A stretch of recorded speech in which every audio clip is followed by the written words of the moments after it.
Sa bawat sulok ng lugar na ito, nararamdaman ko ang alaala ng pag-ibig at sakripisyo. Ako si Maria Clara, isang babaeng lumaki sa piling ng mga taong mahal ko.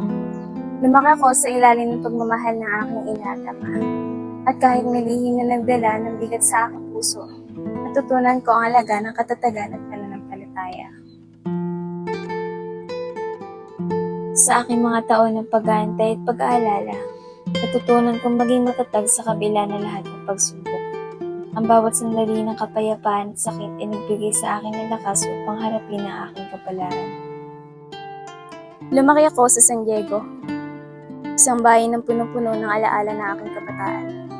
Ang pangarap ko noon ay maging masaya lamang kasama ang mga taong mahal ko sa buhay. Ngunit sa kabila ng aking masayang kabataan, may mga lihim na nagtatago sa bawat ngiti at tawa. Ang aking tunay na ama, si Padre Damaso, ay isang paring may masalimuot na nakaraan.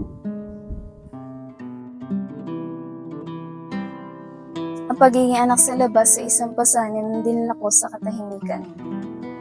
Hindi ko pinakita ang aking tunay na nararamdaman dahil sa takot na mapahiya ang aking pamilya.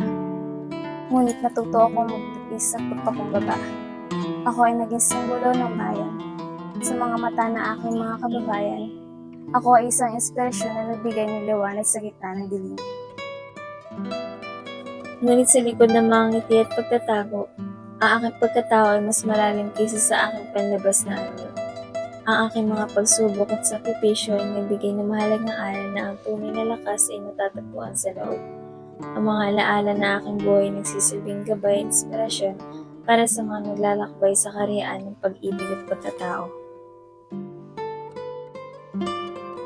Ako rin ay nagmahal ng tunay. Ang pag-ibig ko kay Crisostomo Ibarra ay isang inspirasyon at kasiyahan ng aking puso. Ngunit ang aming pagmamahal ay hinarang ng hadlang at kasinungalingan. Ang mga pangarap namin para sa isang malayang bayan ay tila naglaho kasama ang aking pag-ibig. Ngunit ang kanyang mga pangarap para sa ating bayan ay nananatili buhay sa aking puso. Kahit na ako'y nawala sa sarili kong mundo ng kalungkutan at sakit. Mi querido Crisostomo, siempre estarás en mi corazón. Nunca olvidaré nuestros sueños y promesas. Kahit na ang tadhana ay nagwawalay sa atin, ang pag-ibig na binigay mo ay mananatiling buhay sa aking puso. Ang alaala ng pag-ibig at sakripisyo ay mananatili sa puso ng bawat isa. Huwag nating kalimutan ang ating mga pangarap at layunin para sa isang malaya at maunlad na bayan. Adios, mi querido Filipinas. Mi corazón siempre estará contigo.